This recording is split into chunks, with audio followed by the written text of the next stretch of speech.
The night sky over Aspen Hills was painted with silver clouds and quiet stars, as the Carter family drove down the mountain road in their black SUV. Inside the car, laughter filled the air, the kind that comes only when love is pure and hearts are full. David Carter, one of America's most successful businessmen, sat behind the wheel, humming to an old country song. His wife, Melissa, was beside him, smiling softly as she looked back at their two children. Emma, their 22-year-old daughter, was teasing her 10-year-old brother, Liam, about his messy hair. "Dad, tell him he looks like a hedgehog." Emma giggled. Liam rolled his eyes. "At least I don't spend 3 hours fixing mine." Their laughter echoed in the car like music, warm, alive, and full of joy. No one knew it would be the last time they'd hear it. As they curved along the wet mountain road, a deer suddenly leaped into their path. David slammed the brakes, the tires screeched, and the world spun in chaos. The car skidded, flipped twice, and crashed into a roadside barrier. Within seconds, the SUV burst into flames. The fire roared, wild, merciless, and bright against the dark night. The air filled with the smell of burning metal and smoke.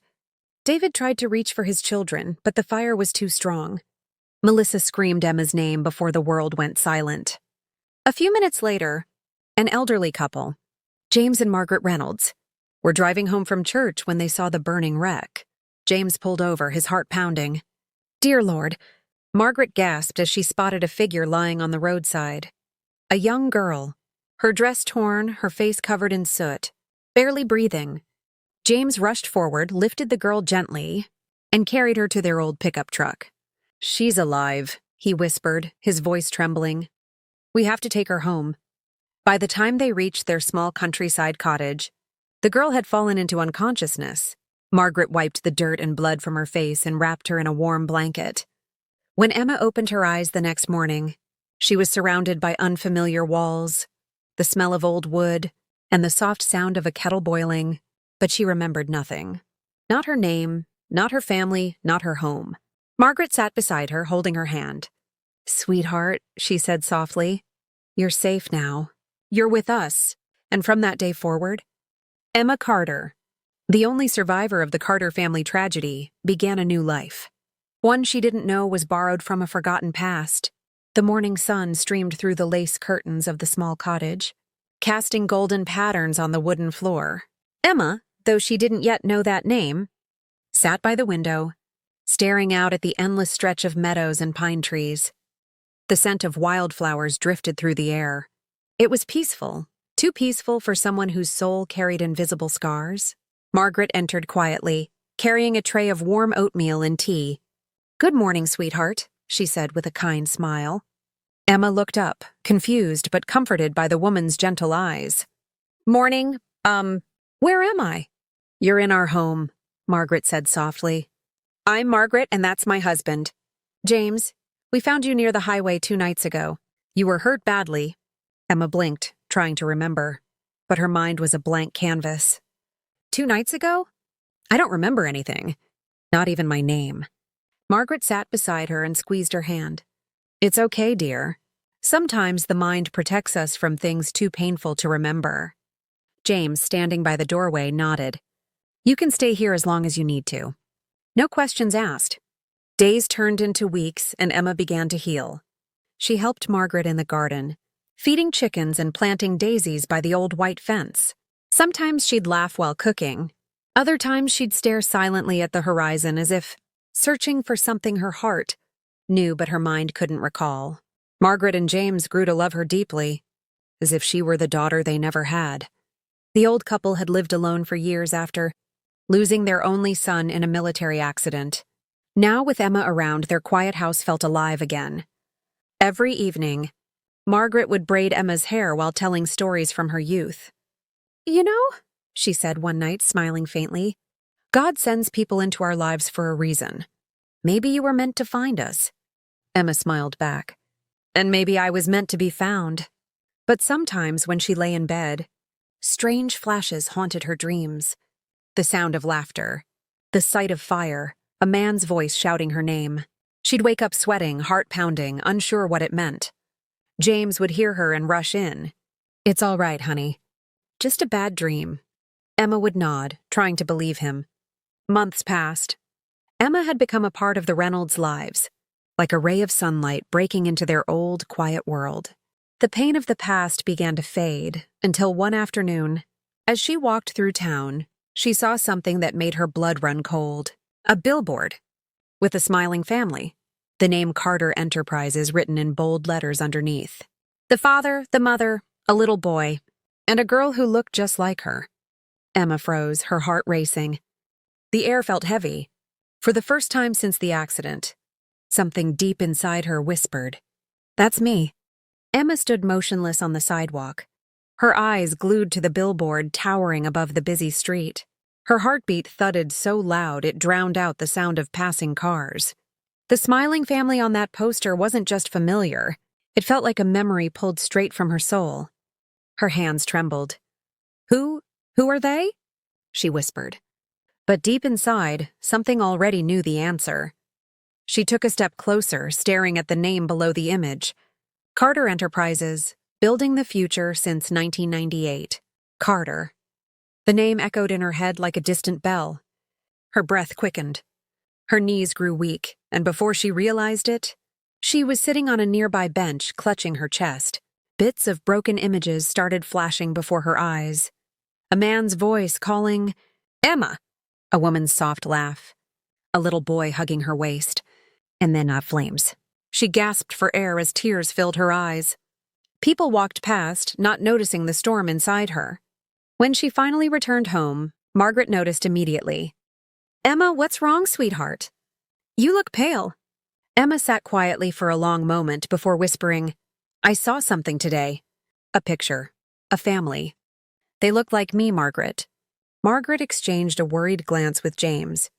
"You mean, like your family?" "I don't know," Emma said, her voice shaking. "But the name, Carter. It feels familiar." Margaret gently stroked her hand. "Maybe it's a piece of your past trying to find you." That night, Emma couldn't sleep. The moonlight spilled through her window as she sat, staring at her reflection in the mirror. "Who am I?" she murmured. "Where did I come from?" Suddenly, an image flashed. The sound of a little boy's laughter and the sparkle of a mountain road. Then, the blinding light of an explosion. Her heart stopped. She remembered screams, fire, pain. She jolted up from her bed, trembling, tears streaming down her cheeks. Margaret rushed in, wrapping her arms around her. "Shh, sweetheart. You're safe. You're with us." Emma clung to her like a child. I think I lost them. My family. They were in a car. There was fire everywhere." Margaret's eyes welled up. She had feared this moment would come. "Oh, my dear girl." Days later, Emma decided to go back to that same billboard. This time, she walked straight into the company's office building beneath it. Her legs shook, but her heart knew she had to go in. Inside, she approached the receptionist. "Excuse me," she said softly. "Can you tell me about the Carters?" The woman smiled kindly. "You mean the late David and Melissa Carter? They were founders of this company. They died in an accident 2 years ago. Such a tragedy. Their children." She paused. "Well, they said both passed away, too." Emma's heart nearly stopped. "Both," she whispered. The woman nodded. "Yes, no survivors." Emma stepped back slowly, her world spinning. No survivors. But she was standing right there, alive. The truth was beginning to surface, and it was only the beginning. Emma walked out of the Carter Enterprises building in a daze. The world around her seemed to blur. The sound of traffic, people talking, doors opening, everything faded into a dull echo. No survivors. The words kept replaying in her mind like a cruel reminder of the life she didn't know she'd lost. She wandered aimlessly through the city streets until she found herself standing in front of a tall glass building, the main headquarters of Carter Enterprises, her father's legacy. Her home once, though she didn't remember living it. Inside the lobby, the receptionist from earlier called after her. "Miss, are you okay?" But Emma didn't answer. She just stared at a framed portrait hanging near the elevators. It showed David Carter standing proudly beside a younger man. Smart, confident, loyal, with a caption underneath. David Carter with Chief Operations Officer Michael Brooks. Something stirred in her chest. That name, Michael Brooks, rang a faint bell in her subconscious. She turned to the receptionist. "This man?" Emma pointed to the photo, her voice trembling. "Is he still here?" The woman looked surprised. "Mr. Brooks? Yes? He's been running the company since Mr. Carter passed away." Emma's knees almost gave out. "Can I see him?" After a few tense minutes, a tall man in his early 40s stepped out of the elevator. He had tired eyes but an air of calm confidence. The moment he saw her, his steps slowed. His face froze as if he'd seen a ghost. "Emma," he whispered. Her eyes widened. You know me?" He took a shaky breath, disbelief flooding his face. "Emma Carter? My God. You're alive." Tears welled up in Emma's eyes. "I don't remember much. Only bits and pieces. Everyone told me there were no survivors." Michael's hands trembled as he gestured for her to sit. "I was there that night. The news said the whole family died in the crash. We searched for days, but your body was never found. We thought—" His voice broke. "We thought you were gone forever." Emma felt a lump in her throat. "I was saved by an old couple. They took me in. I didn't remember who I was until now." Michael wiped a tear from his eye and smiled faintly. "Your father would have been so proud of you. You're just like him. Strong, brave." Emma's eyes softened. He was a good man, wasn't he?" "The best," Michael replied firmly. "He built this empire with integrity, and he always said you'd be the one to lead it one day." For the first time since the accident, Emma felt a strange peace wash over her. A piece of herself returning home. Michael looked at her carefully. "Emma, the company has been waiting for you, even if we didn't know it. There are things your father left behind for you. Letters, documents, things only you should see." Emma's heart pounded. "Show me," she whispered. Michael nodded. "Tomorrow morning, I'll show you everything." That night, Emma couldn't sleep. Her mind was filled with questions, and a deep sense that her real journey was only beginning. The next morning, sunlight poured through the tall windows of Carter Enterprises as Emma stepped into her father's old office for the first time. The smell of leather, polished wood, and faint traces of his favorite cologne filled the room. It was as if time had frozen the day he left. Michael was already there, standing beside the massive oak desk that once belonged to David Carter. On the desk lay a brown envelope, slightly worn with age, sealed with the company's crest. Emma's eyes trembled as she reached for it. "Is this from my father?" Michael nodded. "He wrote it shortly before the accident. I kept it locked in his drawer, waiting, just in case you ever came back." Her fingers shook as she opened the envelope. Inside was a handwritten letter, the words inked in her father's familiar, steady handwriting. "My dearest Emma, if you are reading this, then I am no longer there to guide you. But know this, my daughter. You were born to lead, to protect what I built not for power but for purpose. Our company is more than a business. It's a promise to help others, to make life better for those who have none. Always remember, integrity will take you further than ambition ever could. And Emma, take care of your brother. You are his world, Dad." The last line shattered her heart. Tears streamed down her cheeks as she pressed the paper to her chest. "He wanted me to protect Liam," she whispered, her voice breaking. "But he's gone." Michael placed a comforting hand on her shoulder. "You can still honor him, Emma. You can protect what he built. You can lead this company the way he dreamed." Emma wiped her tears and looked up at her father's portrait hanging on the wall. His kind eyes, his proud smile, a deep sense of strength began to rise within her. "I'll do it," she said firmly. "I'll take over Carter Enterprises. I'll make sure his name never fades." Michael smiled through misty eyes. "I knew you would." That day, Emma officially returned to the company as Emma Carter, Chief Executive Officer. Her arrival made headlines across the country. Lost heiress returns to revive Carter legacy. Inside the company, people whispered in awe. Some couldn't believe she was alive. Others were moved by her courage. Emma didn't care about the attention. Her focus was clear. She spent long nights studying reports, reviewing projects, and meeting teams. Michael guided her every step of the way, like a father figure she never had. "You've got the heart of a leader, Emma," he told her once. "Your father would be proud." But even as she began to rebuild her empire, Emma's mind often drifted back to the quiet countryside, to James and Margaret, the couple who gave her a new life when she had nothing. One evening, while sitting in her father's office, she whispered to herself, "I wouldn't be here if it weren't for them. They saved me when the world lost me." And that's when she knew she had unfinished business. The day was calm and golden when Emma drove down the winding countryside road she hadn't seen in months.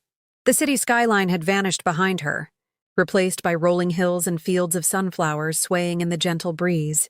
As the road curved, her heart beat faster, each mile taking her closer to the small wooden cottage that had once been her entire world.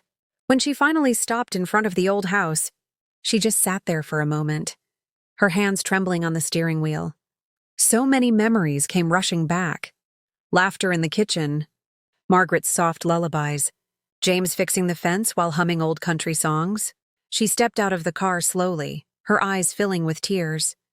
Margaret was on the porch, watering the plants, when she looked up and froze.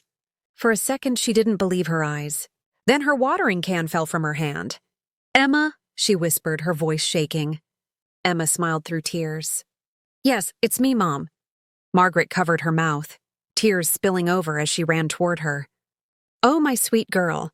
She wrapped Emma in a tight embrace, crying like a mother reunited with her lost child. "I thought we'd never see you again." James came out, wiping his hands on a rag, confused. But when he saw Emma, his eyes widened.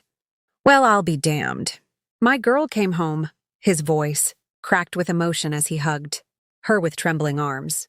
Emma sobbed against his shoulder. "You both saved me when no one else could. You gave me a home, love, and a reason to live again. I could never forget you." Margaret cupped Emma's face gently. "You were our blessing, child. We lost one child to war, but God sent us you. You brought laughter back into this house." They went inside and everything looked just the same. The old rocking chair, the family photos, the smell of homemade pie. Emma looked around, nostalgia wrapping her heart like a soft blanket. Over dinner, she told them everything, who she really was, the truth about her family, the company, Michael, and how she had finally remembered everything. James listened quietly, pride glowing in his wrinkled eyes. "You're your father's daughter, no doubt about that. Strong and true." Emma reached across the table, holding both their hands. "I want you to come live with me," she said softly. "You've given me everything, a second chance at life. Now it's my turn to give you the life you deserve." Margaret blinked back tears. "Oh, sweetheart, we could never." "Yes, you can," Emma insisted, smiling. "You're my parents, too, and I won't take no for an answer." For the first time in years, the old couple felt truly seen, truly loved. James chuckled, wiping his eyes. "Well then, looks like we're moving to the big city." They all laughed, their voices mingling like a melody of love, gratitude, and the beautiful bond that had defied fate itself.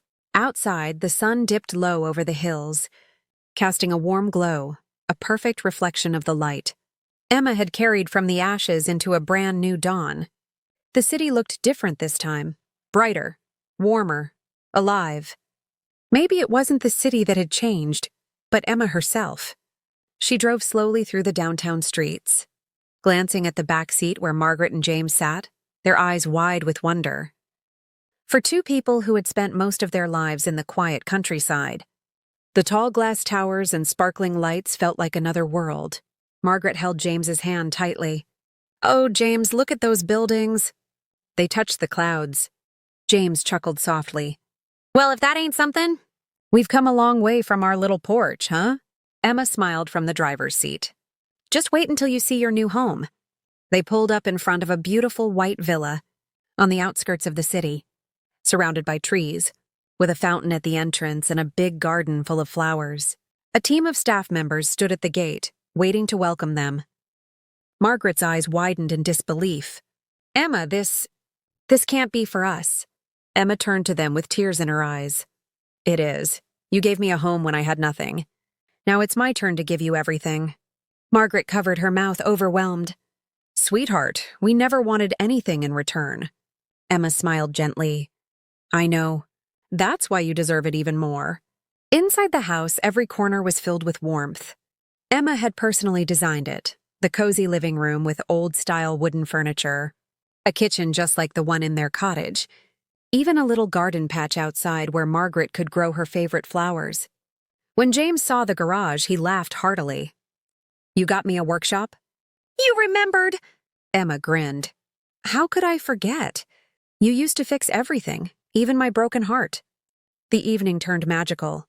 The three of them sat in the living room, sipping hot chocolate, laughter echoing through the grand halls. For Margaret and James, it was like stepping into a dream. For Emma, it was a promise fulfilled, a debt of love repaid not with money, but with gratitude. Later that night, Emma stood by the balcony, watching the city lights shimmer below. Michael arrived quietly, smiling as he saw the joy on her face. "You did good, Emma," he said softly. "Your father would have loved to see this." Emma looked up at the stars, her eyes glistening. "I hope he knows. Everything I do is for him." Michael nodded. "And for them too," he said, nodding toward Margaret and James laughing inside. Emma smiled. "Yes, they're my heart now." For the first time since the fire, her world felt whole again.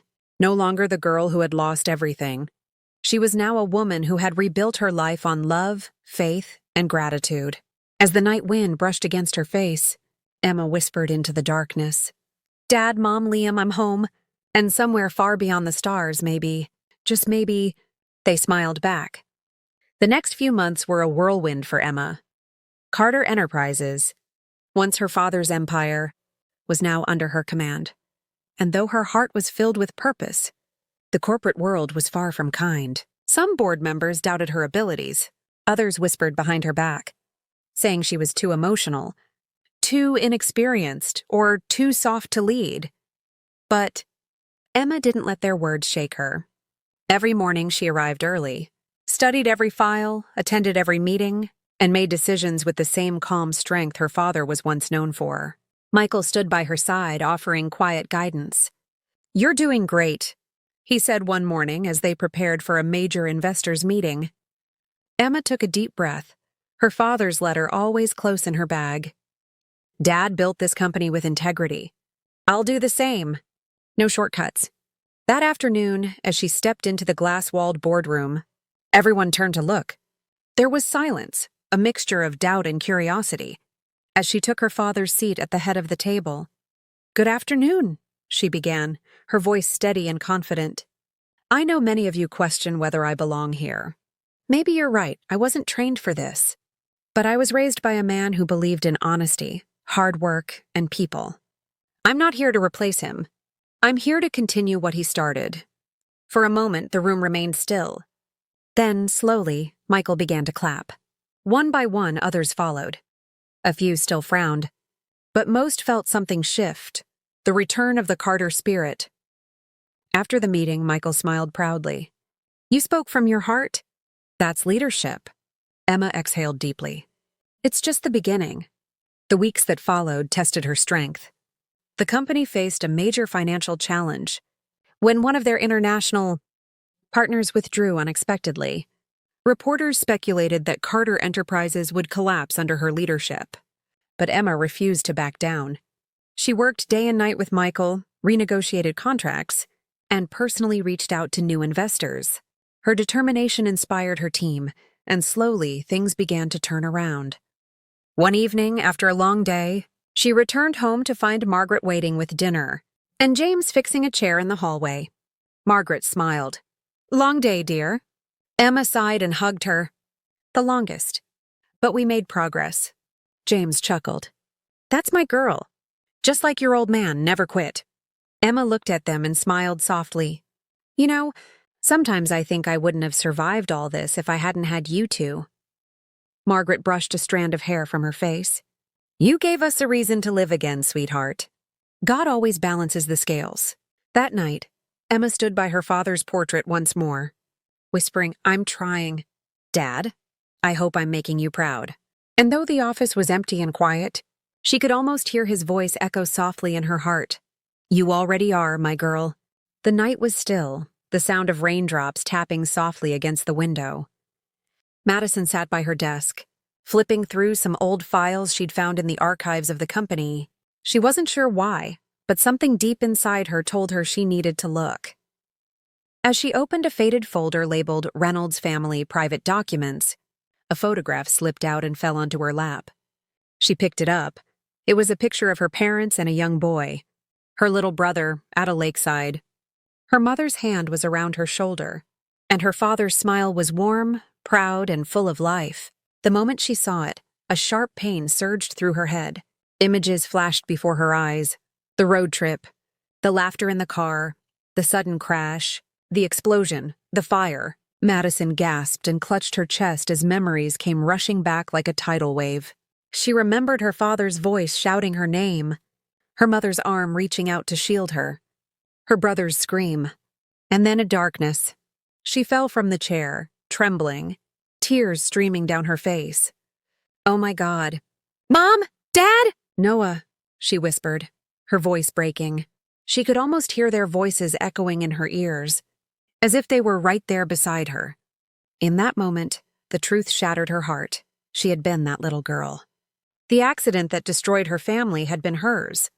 The kind old couple who had taken her in? They weren't her parents, but they had given her a second chance at life when she had nothing left. She cried through the night, her soul heavy with grief and guilt. "They must have thought I died. They must have been looking for me," she murmured. But deep down she knew they were gone. And now she carried not just their blood, but their legacy. By morning, she sat at her father's old desk in his office, her hands trembling as she placed the same photograph in front of her. "Dad," she whispered, "I remember everything now, and I'll make you proud." She made a vow right then to rebuild her father's business, to keep his name shining, and to live the life her family had dreamed for her. But before she could begin, she knew she had one more thing to do. She had to find the two people who had given her a home when she had lost everything. That decision set her heart ablaze with a new purpose. She was no longer the lost girl rescued from the wreckage.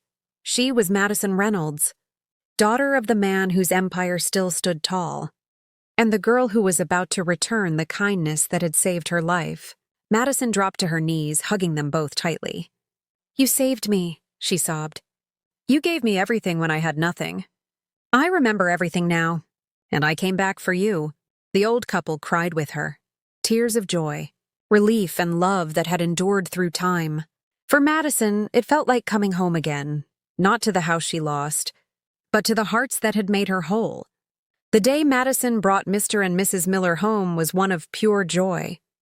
As the car rolled through the tall iron gates of her family mansion, the elderly couple sat speechless, staring at the grand house ahead of them.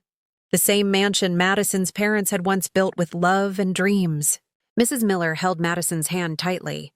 "Honey, this place, it's too big for us," she whispered with a shy smile. Madison smiled back, her eyes glistening. "It's not too big, Mom. It's exactly the home that people like you deserve. You saved my life. Now I want to give you the life you should have always had." When they entered the mansion, the staff lined up respectfully, waiting for their new guests. Madison had already told everyone, "Treat them like they are my parents," because they are. She had a beautiful suite prepared for them.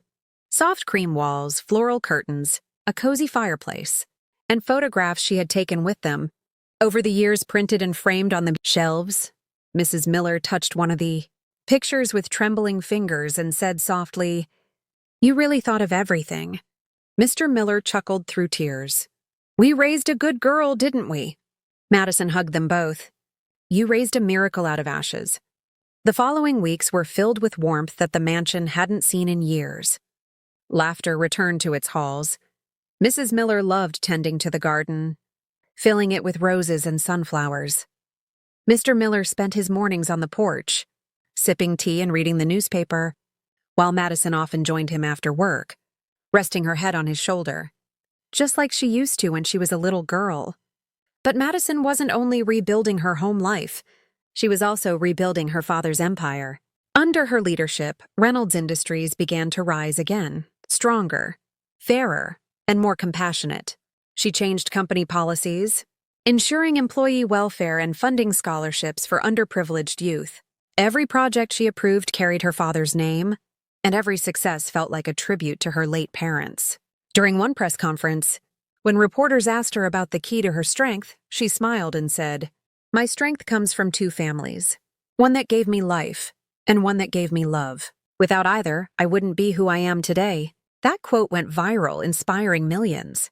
People called her the girl who came back from the fire. At night, Madison often sat by the fireplace with the Millers, showing them pictures of her parents. "They'd have loved you both," she said one evening. Mrs. Miller smiled, tears in her eyes. "And we'd have loved them too. You were never ours by birth, but in every way that matters. You are our daughter." Madison placed her hand over theirs and whispered, "And you'll always be my parents. Both of you."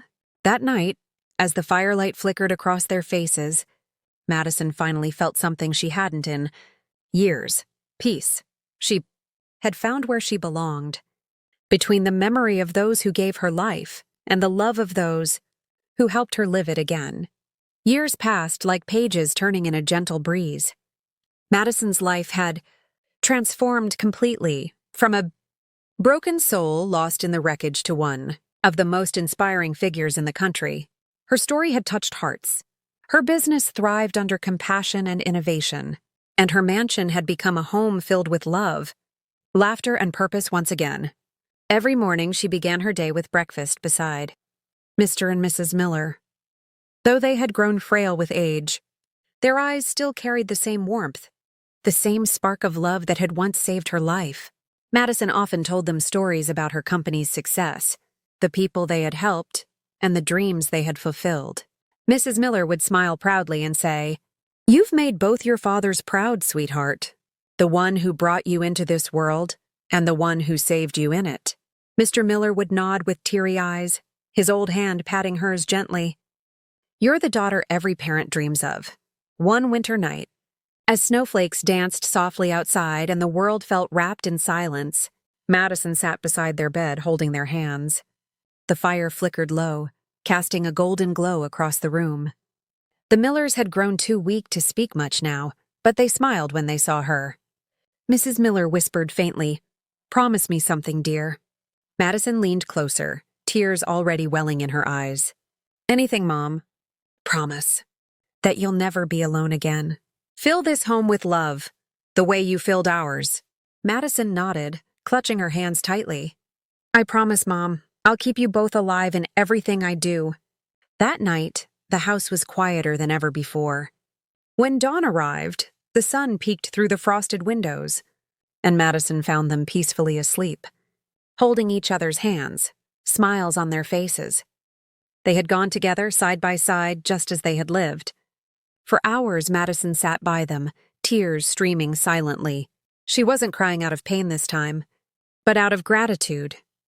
Gratitude for the love that had saved her, raised her, and made her who she was. Days later, during their farewell ceremony, Madison stood before hundreds of people who came to pay their respects. She spoke softly, her voice trembling yet full of strength. "They were not my parents by blood, but they were my parents by heart. They found me when I was lost in fire, and they taught me how to rise from the ashes. Every act of kindness I do, every dream I chase, every heart I touch, it will all be for them." In their memory, Madison established the Miller Foundation, a charitable trust to provide homes for orphaned and abandoned children. She called it the Home of Second Chances. Years later, children ran through the gardens of that home, laughing and playing under the same oak trees where Madison once stood alone. And sometimes when the sun set just right, she'd close her eyes and feel their presence beside her, her real parents and the Millers, all watching her with pride. Standing there, she whispered with a smile, "You gave me life twice. Now I'll spend mine giving it to others." The wind rustled through the trees as if answering her. And for the first time since that tragic day so long ago, Madison's heart felt completely whole. Not because she had regained her past, but because she had created a future filled with the same love that once saved her.